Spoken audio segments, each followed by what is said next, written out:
No lube? I guess not. I think Scott left some here. It's like water-based.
Welcome to In the Know with Steph and Joe. I am not Kent Jones. Kent Jones is not here today, unfortunately, so we don't have the glorious production crew that we thought we would have. But what we do have is an awesome guest here, Dave Bungie. He is. It's actually his fault why the show is late. Kent Jones's. Yeah, thank you for chiming in, Kent, and you can now exit the building. We're producing ourselves today, so we're just going to see how this goes. Yeah. So today's show. So actually, I'm going to start off with this. We have been talking about the introduction to business and what? Yeah, we got you. Don't worry, Kent. We got it. Thank you. Done. So we have been talking on our past few shows about the startup of a business and how to get your business started, how to run a business. And one of the first things I was introduced to when I started my business was somebody told me, a very wise man, and he's going to laugh at that when I said that, but a very wise man once told me, he said, there's 3 reasons that a business owner is going to exit a business. And that is, one is going to be due to death. He is going to die, he or she is going to die, and they're going to exit that business because they're no longer around to do it. The other reason is going to be due to bankruptcy. The business goes bankrupt and you have to exit the business, that industry, because you no longer have the funds to do so. And the only other reason is due to sale. That business owner somehow sells it to a spouse, their children, their employees, another private investor, whatever it may be. So we want to talk, because I was told to do this right off the get-go, we want to talk about exit strategies right off here, right now with the show, because that is going to be how we are going to segue from starting your business into exiting your business. We got to know right from the get-go, how are you going to exit that business? So Steph is here with me. We have Dave Bungie here with me. Steph's put his information up. Dave, please tell us a little bit about yourself. Myself. Well, I am a veteran of the CPA world for 42 years. I retired a couple of years ago, but I still enjoy working with small business owners, thinking about how to make the business more valuable, how to figure out what it's worth, and how to get out of the business. So I do a certain amount of consulting in that world and enjoy it. And I'm passionate about small business owners that are doing it right. Excellent. So as a small business owner, if I came to you and was like, Dave, I want to be able to position myself to sell when I'm ready to retire, because I know my kids aren't taking this over. My husband doesn't do bookkeeping. So, I guess if I'm retiring, he's probably retiring because he's older than me. And so what would I want to do to look like the best peacock in the room for somebody to want to buy me? You know, peacocks are the ones that flail their feathers are males? Yes. So you're saying you're a male peacock? That's how I'm identifying? Okay. That's a good identification. All right, deal. So, all right, okay. So what are the key things that you look at? I'm sure you look at the balance sheet, statement of cash flows. Like, what do you determine to determine my value? Well, the value of a business is a matter of what is the amount of cash flow the business can generate and what are the risk factors associated with that business. So when you look at the P&L, the balance sheet, the financial performance, you get a handle on how much cash flow is being generated. When you look at the concentration of revenues among customers, Is it an industry that's dying? Is it dependent on the owner or other people? You get a handle on the risk. So if you can increase the financial results and at the same time reduce the amount of risk, you're going to end up with a much higher value. So I think that one of the biggest things I've seen is small business owners that feel like they've got a business, but they just have a job, and the business is dependent on them. They try and sell the business, and even though emotionally they feel like they've really got something, you're not gonna get anything other than whatever the liquidation value of your assets are.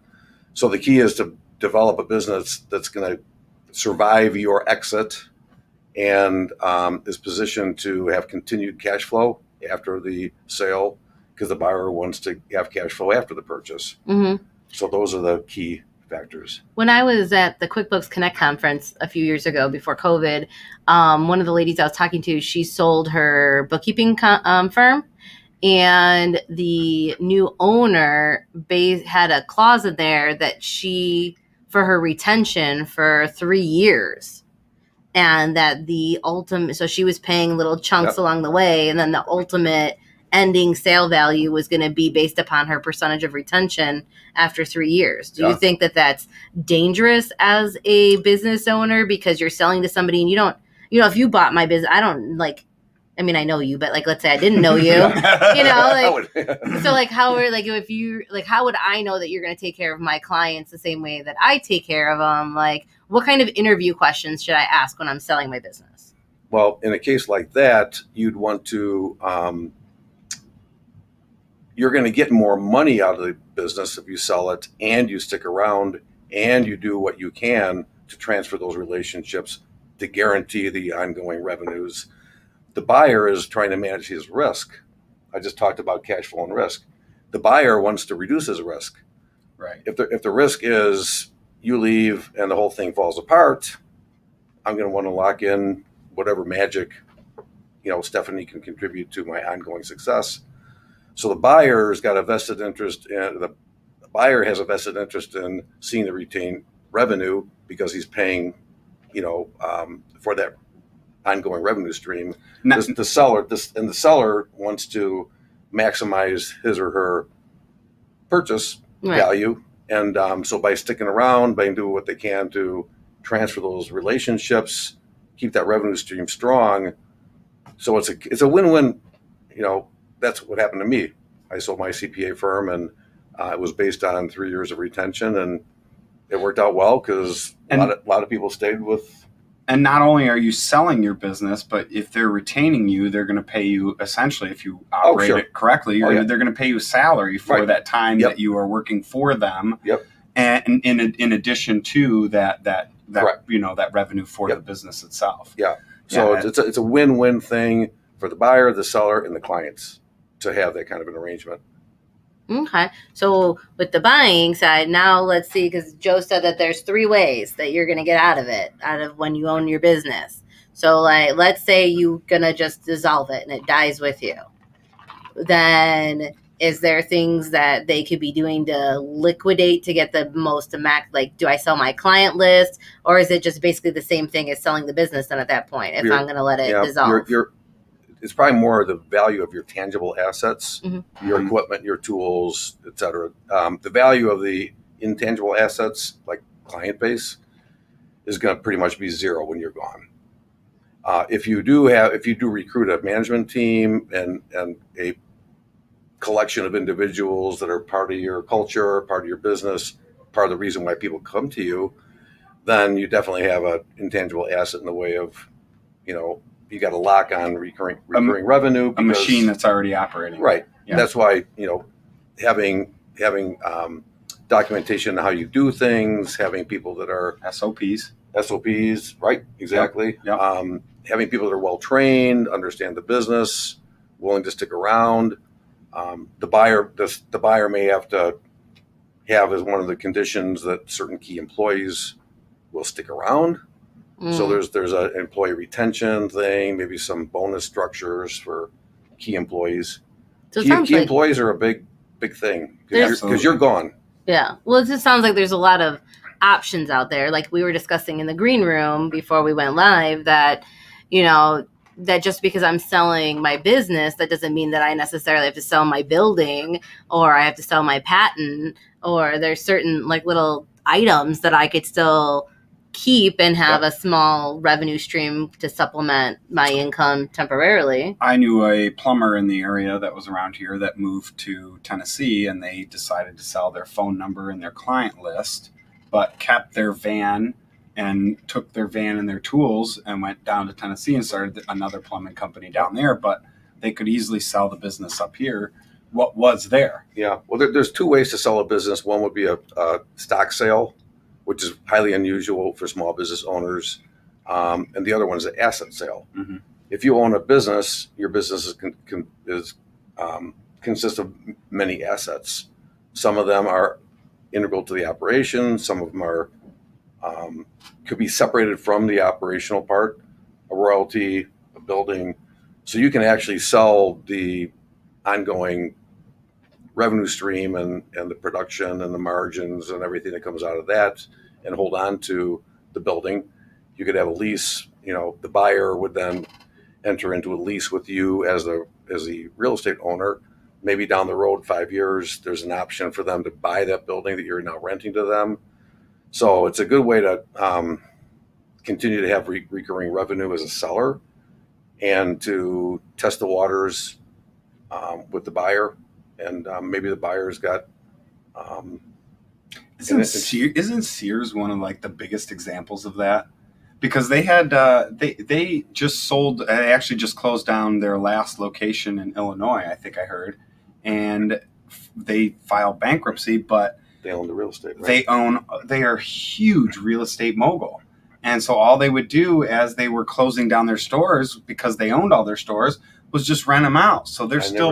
I never knew about that, but that's a. So wait, the Whole Foods is still like a Sears owned building? Likely, but it's under a different entity than Sears, because Sears is filing bankruptcy, I'm pretty sure.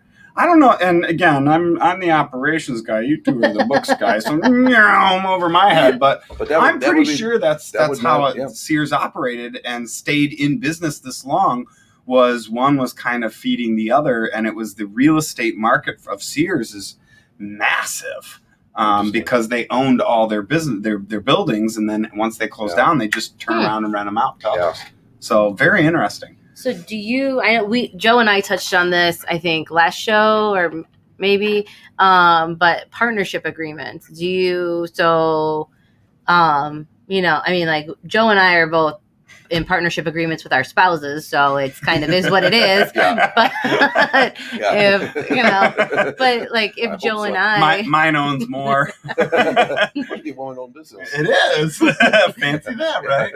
If Joe and I were in a partnership and one of us passed, then most people don't know. Then like their significant other then would assume they're 50%. Correct. Right or no? Nope. It's not true. That's where the partnership agreement or the buy-sell agreement. Right. So that they need that layer of protection. It should be built in. Because a lot of people don't have that. Yeah. If you're going to have multiple owners, you really should have it so that the surviving owner has the opportunity to take over the company and not just default to the surviving spouse.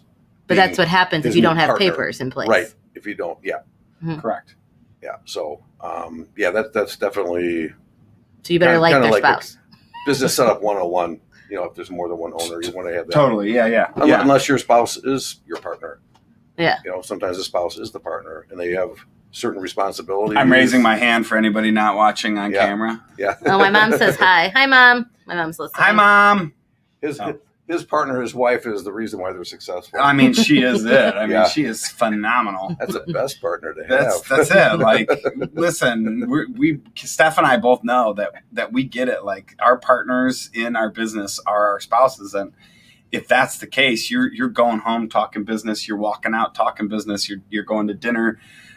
Carrie and I, the best thing I could tell my wife is, hey, do you want to meet at B-Dubs for lunch and talk about a business thing? And she goes, God, that sounded so sweet. Yeah, let's do it. You're like, great, awesome.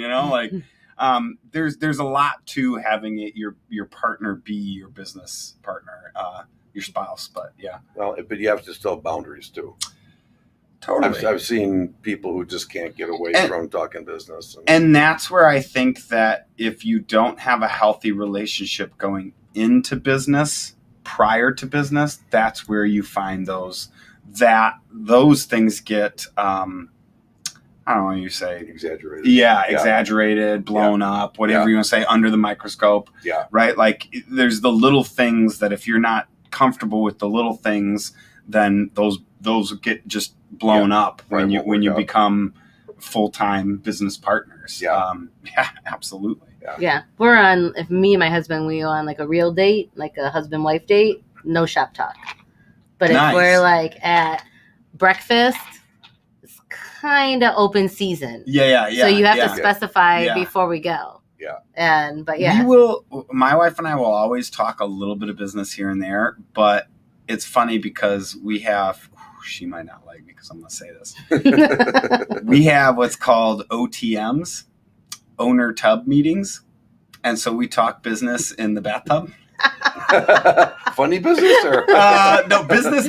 We talk business, but it's in the bathtub and we call them OTMs, owner tub meetings. I think that only happens if I want to win.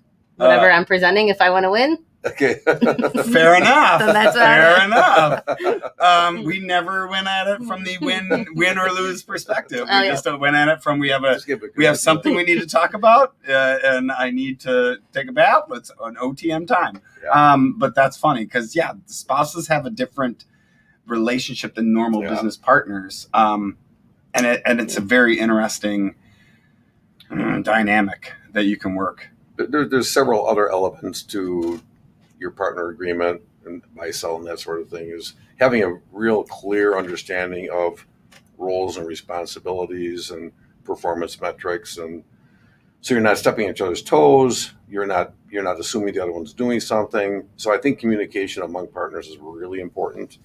You also want a partner who's going to have a skill set that you don't have. Absolutely. And then you want to have a skill set he or she doesn't have. And then, agreement on where's our vision, what's our mission, how are we going to staff this thing, how are we going to handle our financial things, goals. So partners, there's a lot of horror stories about bad partnerships. Mm-hmm. And so you really do introduce you do introduce something wonderful, but you do introduce some new risks. Oftentimes when you said buy, sell, or buy or sell, die, death, or bankruptcy. A lot of times when you sell, it's going to be a sell to your partner in some form or fashion. One partner's vision for life changes or whatever, or their financial situation or their marital situation, whatever, and it's time to get out of the business. And hopefully you'll have a little bit of a roadmap or a little bit of time to work with, and you can come up with a really equitable arrangement. And you need to recruit someone to fill the shoes of the partner that's leaving. Mm-hmm. So there's a transition that goes on organizationally. Right. I mean, that could be one person that is the new partner or new owner or some kind of person that comes in that may be, part of that buyout partner, or that could be two positions that you hire to take up that work. Yeah. But you're still that new owner, the guy that's buying is now owning the entire business, but just has to pay two more salaries. Right. To me, that's a no-brainer. I do that day over day. Yeah. Or you have like a unicorn situation where someone comes knocking on your door and is like, "Hey, I'd like to purchase your business today." Company. And then you could be like, Dave's the unicorn. Well, because that's a very uncommon situation when you're going to sell. It's just like you could be sitting having coffee in your living room and someone knocks on your door and is like, "Hey, Joe, hey, Carrie, I'd like to purchase this house. This is amazing." Right. And you're like, absolutely. "I'm not for sale." And then they give you a number and you're like, "Okay, I'm for sale." I'm for sale. Here I am. Where do we sign? Make me move. Yeah. Well, I got to call my guys and pack up the house, huh? Yeah, because there was, when we were at the QuickBooks Connect conference, there was a speaker and he was doing a seminar and he didn't really have a strong background in bookkeeping. So he relied on his staff of bookkeepers and accountants to really push the business. So he did quantity over quality and he bought up a bunch of bookkeeping firms. And so he said, as long as I can retain X percentage of each firm, I'm still growing and thriving. And he didn't really take those like losses of clients like personally, or, you know, because like sometimes when I lose a client, I internalize it a little bit because I'm like, well, what happened? What went wrong? What did I do? Was it my fault? Was it their fault? You know, whatever. Right.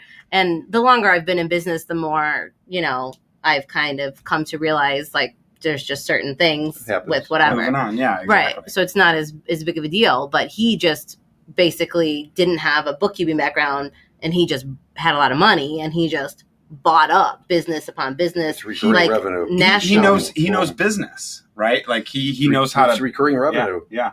A recurring revenue, a business that generates recurring revenue month after month after month, year after year, can be worth a lot of money. Yeah. So you just fine tune the processes, get that margin, but long term, the way you care for your clients is going to be more successful than someone who just doesn't care and they're just working the numbers. Because I think there's a certain personal relationship that people in your business have with your clients, and people can pick up on that. And if it's just all about churning it out, it's a kind of a short-term strategy he's got there, I think.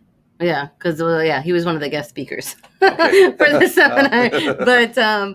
But yeah, I mean, because we've thought about buying up another bookkeeping firm, but my biggest fear of buying another bookkeeping firm is you buy the problems. So like I do and operate my business one way, the other bookkeeping owner might have done things somewhat differently. And now their clients are used to this, but we do that. Like there's if you have time, if the seller is not in a big hurry and the buyer's not in a big hurry, if you have time to process all that stuff over a year or two in a mutually beneficial way, there's probably a good chance you can convert her way of doing business to your way of doing business, and the clients will probably large retention enjoy it and appreciate it. Yeah. And then the seller could maybe be more richly rewarded from you because of the transition. Yeah, she allowed you to reduce your risk and increase your margin, so her business actually became more valuable by giving you a little more time. So if you don't have a lot of time to sell your business, you're not going to get the optimal value. I was actually going to. Now that brings up a question for me, because we've mentioned, somebody retaining the seller as an employee through a allotted time period to where you sell the business, right? So let's say I sell my business and the buyer wants to retain me as the owner so I can operate and as the owner or as an executive operator, right? Somebody just to help them operate and make the transition from me leaving and them coming in. If, let's say, is this all based on contract? Let's say the business is worth X amount when we start this contract, and then let's say it's a 2-year contract, X amount plus 2 years, it's worth more money, right? Does that mean that I have to pay them more money they pay me more money for me leaving? You would normally lock in on the value at the date of the sale, but in addition to that agreement, there's an agreement to participate mutually in whatever upside happens as you're doing life together. So the difference during that period, it's not a higher sale price. It's just a compensation for the difference. It's like very generous compensation for the difference. Makes sense. Okay, it's a win-win. Whenever there's a win-win, there's alignment of everyone's on the same page. Yeah, if we're making more money, you're going to make more money. Yep. Yeah, why not? That makes sense. Okay, that was my question. What do you think of the Buy Biz Sell website? Have you seen that website? They're probably business whores. I don't really know. I don't know anything about it. I feel like I've gone down the rabbit hole on that site a couple times, and what is it? Buy Biz Sell is where people post their businesses for sale. It's like a Craigslist for businesses. They're underestimating the task at hand. I mean, I think there's you get like an advisor. I think maybe, I don't know. I haven't tried to sell on there, but So I like go down this rabbit hole and I'm like, oh, well, maybe I'll open a salon. Maybe I'll buy a car wash. Oh, there's laundromats for sale. That seems kind of cool. Like it's just all different businesses, like nationally. There's some franchises on there too. I'm sure. The problem is the advisor has got a vested interest in that's not the same as the seller or the buyer. So you think it's better to get broker, an independent? Yeah, it's a broker. It's a broker person. They got a vested interest in making the transaction happen. Yeah.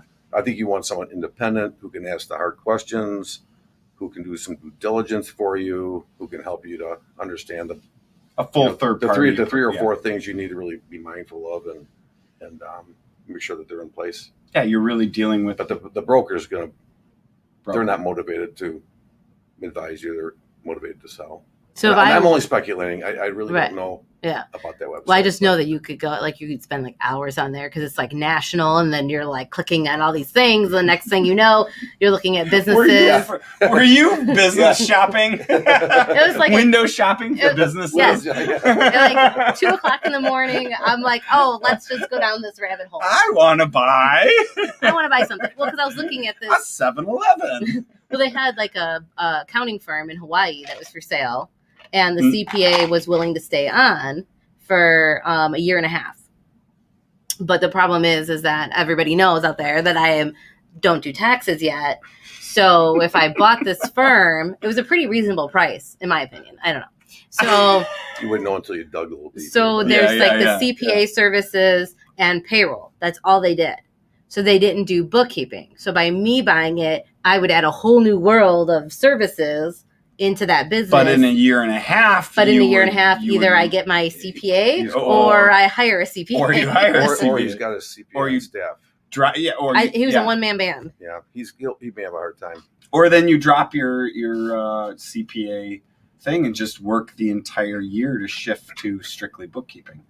Like get rid of all those taxes. Well, because like change the whole business model. Well, the whole business is taxes with a little bit of payroll. Yeah, so but if you find at that point, I'll just open up my own business in Hawaii. That's true. It'd be unusual to think of a bookkeeping firm buying a CPA firm. I could see a CPA firm wanting to buy a bookkeeping firm. Mm-hmm. Oh, we have a question. So Rich wants to know, I guess he's tuning in a little bit late, but we went on air late. How do you determine the value of a business? How do you value how valuable are potential future profits in the valuation? So we kind of talked about it a little bit ago, but if you kind of give just like a brief Cliff Note recap on that. Hey, Rich. I mentioned a little bit earlier, the value of a business is dependent on expected future cash flows modified by the level of risk. So if you're able to increase the profitability or maintain the profitability if it's good, and you're able to manage the things that would risk that from not recurring, you're going to have a more valuable business.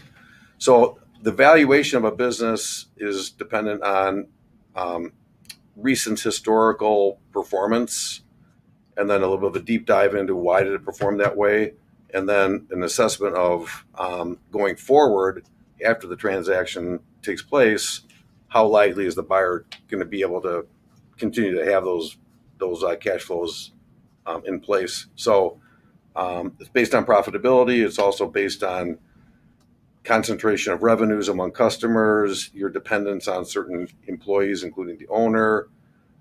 Is the industry for the business trending upward or downward? Geographic things. So there's a lot of moving parts that go into it. There are valuation experts out there that I could hook you up with. So if it's a question that you'd like to have answered in a more descriptive way, but it's kind of an art and kind of a science. Profitability. I was going to say, yeah, you can Google, how to value my business, and it kind of gives you a few different ways. You'll probably be way off. Way off. If you just go out the surface, it's like, certain businesses sell for 10 times gross margin. Some sell for 2 times net income. There's all sorts of drivers. Depends on the industry. Right. Is it capital intensive? Is it high margin business? What's the overhead, the fixed overhead?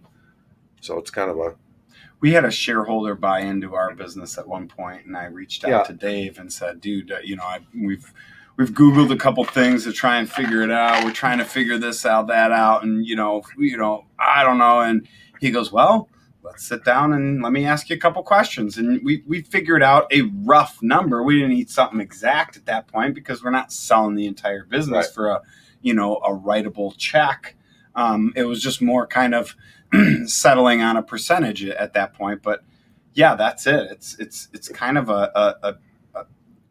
an individual's kind of expertise to develop that and valuation. if you're selling a partial interest, like you were just selling a small percentage, correct. If you're selling the entire business, that's correct. Totally different. Yeah. If you're selling a small portion, there's a whole different calculation. But yeah. And then Rich is asking if there's a red flag that he should watch out for. Well, I mean, from a bookkeeping perspective, I would say if it takes somebody shitty P&Ls. if somebody hands you a box or a bag of jewels, something, you're like, here, this is my numbers. That's a red flag. You should just run. Yeah. I can tell you from an operations perspective, red flags would be if you come in and they have no idea, kind of what's going on. Non-financial, Rich says. There you go. So anything non-financial would be if you're walking in and they have, they just have no idea what's going on, or they don't have the employees in place. And we mentioned this earlier. It's if you're literally buying from an owner that does all the work, that's a big issue because as soon as that owner walks out, you now have to do all the work. Yeah. And if you're buying it and they don't have employees doing the work and being the professionals, then there's a big issue. You can typically see when you walk into a business and you shadow somebody, you'll pick up on the red flags of, oh, this is not organized, or they have no idea, they're arguing all the time, things like that. So can you interview, if you're going to potentially keep their employees during the potential sales process, can you kind of interview their staff to see if people are on the same page with the goals in the process? Normally the seller doesn't want to tip their hand quite yet.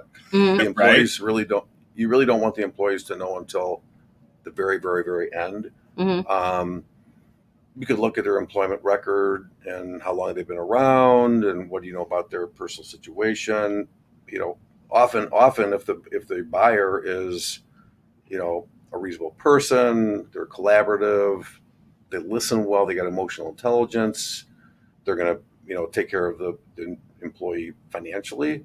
Mm-hmm. Unless there's a reason to move, they probably won't. I mean, I could probably walk around anybody's facility that, in any industry it is that has regular employees and be able to walk around and go, wow, these guys take care of their employees versus not take care of their employees, high turnover rate for employees. Yeah, look at their employment records. Yeah. To me, work comp, you could easily, I assume you could probably pull and ask for your loss history, right, on your work comp, your auto history, right? Like, so there's different insurance things you could pull to be able to see what possible red flags might be there. I have another red flag. I guess it would be financial, but if you look at the revenue stream and the customers and, where does it all come from?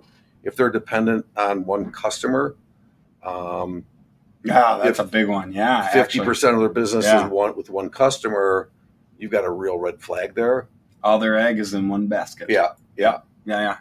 Or a key employee, because again, if the key employee leaves or the major customer leaves, what do you have left? So they're kind of financial, but if I was buying a company and I knew that the employee was going to start another business in that similar industry, maybe just somewhere else, and they had one key employee, I would be very keen to that because that would be a big issue for me because that key employee might possibly just, have your client list. Not only have my client list, but I'm not actually, that's another.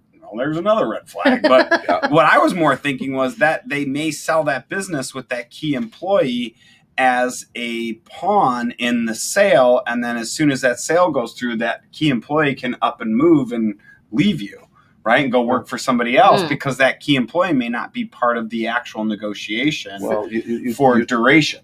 You'd have the employees sign a covenant, key employees sign a covenant not to compete. But if they leave for another, like, the scenario I'm thinking of is somebody left here and went to another state. They're not competing directly with you, but they're a big loss because you've been depending on them to do something, which is a hard thing to pursue, so right? Yeah. So there's always going to be some risk. Since we're coming to the bottom of the half hour, because I know that you have to we gotta get you out of here. Skedaddle. I have one last question for you, and then give your contact information. This could be yes or no. Okay. You don't have to give any names. Okay. But we appreciate the dirt. Since you've been in the financial industry for a couple minutes, have you ever looked at somebody's financials and been like, this is impressive that they're operating? Have you ever looked at it and been like, oh my God, I can't believe you're still in business. How are they opening their doors and turning the lights on every day? Yes. A lot. A lot? More often than we would imagine. 20% of the time. Really? 20%. Yeah. Wow. Okay. Really? That's higher than I thought. Okay. Yeah, way higher than I thought. That's I would impressive. picture like 5 to 10. A lot of people for those 20% out there, way to go. A lot of people don't have you as a bookkeeper to keep you mindful on a monthly basis what's going on. People are just flying in the dark, and they don't realize it, and then all of a sudden it's like someone who knows what they're looking at is like. I've met a few business owners in my industry that have been cued into their spending habits, high spending, low income, right? And been cued into that and go, oh crap, I have a failing business. Right. And they bounced. Mm. And they're out, and then they're just off to do a career. Did you want to give everybody your contact information? Yeah. I think that's like a whole other show. Was it email? Yeah, I put visible. Okay, it was up there. We'll put it again. Yeah, my contact information is on the email string. It's Dave Bungie with Bungie Business Advisory. Dave at bungieadvisory.com is my email, and my phone number 847-975-1270. That's awesome. Okay, perfect. Yeah, because I know that you had a skedaddle, and I know we're kind of running over time, and awesome.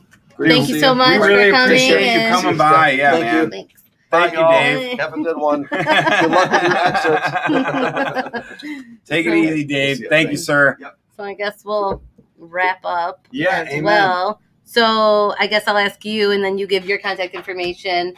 When you and Carrie opened Restoration One, what was your exit plan? What's your plan? Like, what are you going to do? Oh, because we. Oh, I'm gonna switch over to this seat here, just because this one's nice. When we opened this business, I was given that advice of the 3 reasons that a business owner goes out of business or leaves the business, and so because of that, my mindset has always been, it's to sell the business. I'm not building a business to, go bankrupt. I'm not building a business to die and let it just fizzle out, or, my wife take it over or whatever. And if I do, and she does, okay, she is more than qualified to do so. Mm-hmm. But whether or not my kids take it over, that's a sale in my eyes, right? It's if I build something that my kids can take over and they can run and they can do, to me, that's selling it to my kids, because they're going to get that benefit out of the business.